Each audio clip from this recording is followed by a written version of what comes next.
And you're telling me that Kodak produced a film that wouldn't melt at 250 degrees and there's no documentation?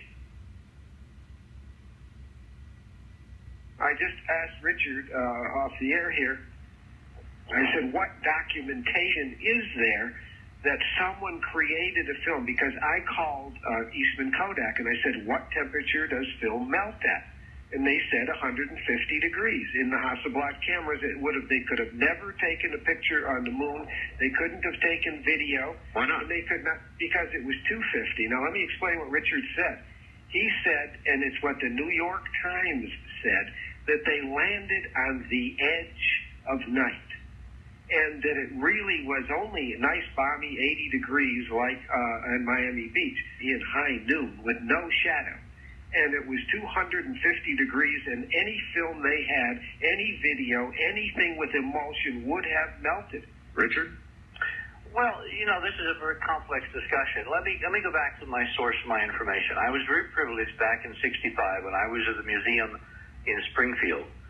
Now this is some classic Hoagland. He is the ultimate raconteur. It's what I call audio plinko. Once he lets that thing go, man, it's 5-10 minutes. You're so turned around, you forgot the original question. You don't even care. You're just listening with both ears. It's unbelievable. The only guy I've ever seen be better at raconteuring is William Friedkin on the Mark Maron podcast, talking about directing The Exorcist. Luckily, Art hammers home and keeps him on track on the original points, so bring it back to speed. 50 degrees, and any film they had, any video, anything with emulsion would have melted. Richard?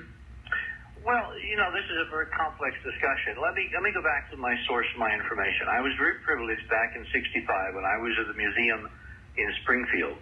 Here it goes for David. To one day see a piece of film on, I guess it was CBS or NBC, showing the first cosmonaut spacewalking. And it was Alexei Leonov, the Russian cosmonaut who, has now become great friends with Tom Stafford and has been over here so many times and appeared at dinners in the museums and the Smithsonian and all that. Well, back in '65, he was a cosmonaut and the first human being to step outside his spacecraft and float along with an umbilical. And the American press, the American media, and even some of the university people were absolutely aghast. And the first thing they suspected was that the Russians were faking the spacewalk. So what a friend of mine at New York University did was to provide a copy of the film from the Soviets to an American expert in film technology, Charlie Wyckoff at EG&G, to have Charlie analyze the film. And because I knew my friend at New York University, that's how I met Wyckoff, and he was in Boston and I was in Springfield, which was an hour and a half away down the Mass Turnpike. So I made an awful lot of visits, and I stayed at his house, and Charlie and Helen and I got to be very, very good friends, and I spent literally hundreds and hundreds of hours with Charlie Wyckoff from '65 on. The reason the timing here is important is because Charlie was approached as the principal scientist for EG&G. Super quick side note, this EG&G is the company that runs the Area 51 airplane shuttle from Las Vegas McCarran out to Area 51. By NASA in between '65 and '66 to develop film to be taken to the moon during the Apollo program. Film that would operate at 250 degrees. Well, among other things, they were far less concerned with the film because basically the temperature at which film will melt depends on the base. It depends on the film base. Charlie had developed, film that was used to record every nuclear test in Nevada, not very far from where you are tonight. I know. And those cameras and that film required to film nuclear tests a few miles away from a second sun, a megaton, 10 megatons, whatever, going off above ground, had to run at over 1 million frames per second. When Hazel O'Leary and President Clinton declassified those nuclear test shots a few months ago, and now you can buy the video, you can see the late night commercials for the incredible home video of all the classified nuclear tests.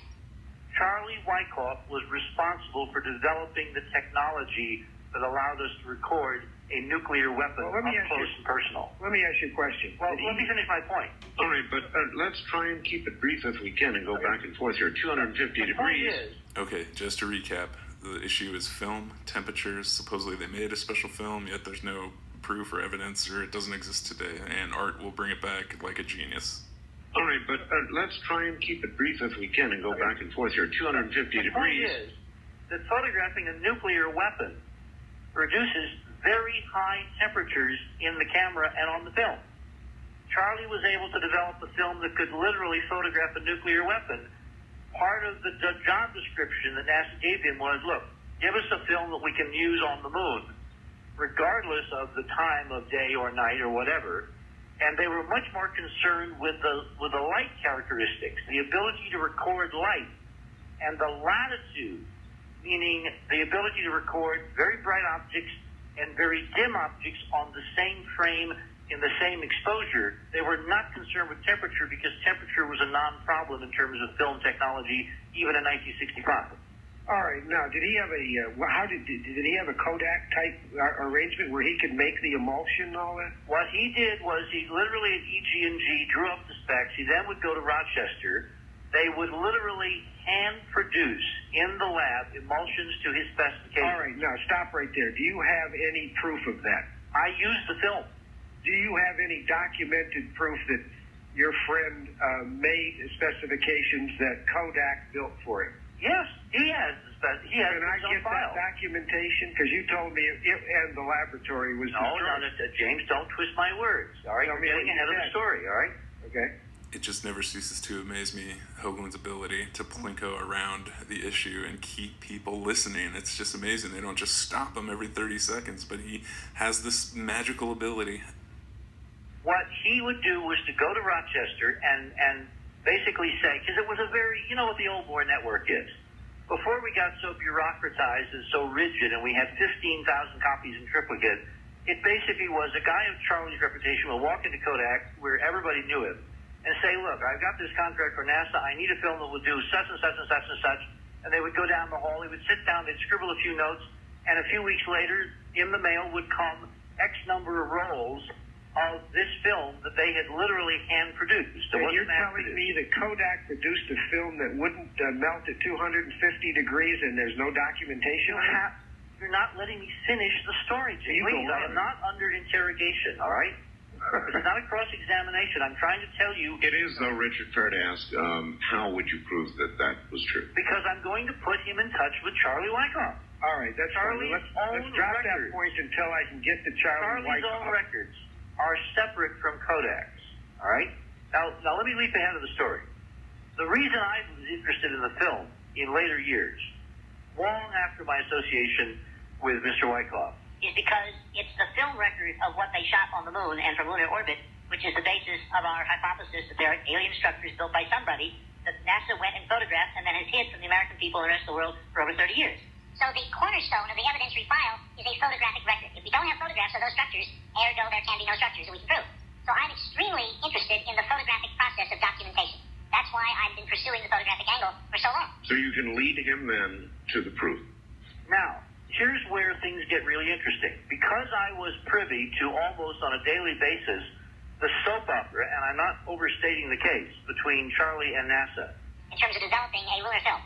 What Charlie did was to develop a colored film that the astronauts could take to the moon that literally was able to record what's called a straight line latitude, meaning the brightest and the darkest object in the same frame that can be exposed and still both be visible, 10,000 to 1 in brightness. Now, to give you some basis of comparison, in normal television, if you point a TV camera, the old tube-type TV cameras in a studio, the maximum range you could have was about 10 to 1 between the brightest and the darkest shadow. Brightest light, darkest shadow, before either the light was overexposed or the shadow was underexposed, you would see no detail. Color film, color slide film that Kodak was putting out in the mid to late 60s when NASA was going to go to the moon, had about the same straight line latitude. In other words, if you didn't get the exposure almost exactly right, the shadows would turn out too dark or the highlights would turn out to be overexposed and washed out. The reason you can get away with doing this is there's one party that needs answers. There's another party, usually guilty, who has them or is perceived to have them. And when the person on the other end wants to listen and wants to hear those answers, you can get away with murder, as Hoagland is doing on this classic episode. All right, so where is that film today? I actually got to use that film. Where is it today? The film does not exist. Get the fuck out. The film does not exist because of a very complicated legal wrangle between Charlie and Kodak, because Kodak did not want this film to come out commercially. Why not? Because it basically would have obsoleted every other film they ever had on the market. Ooh.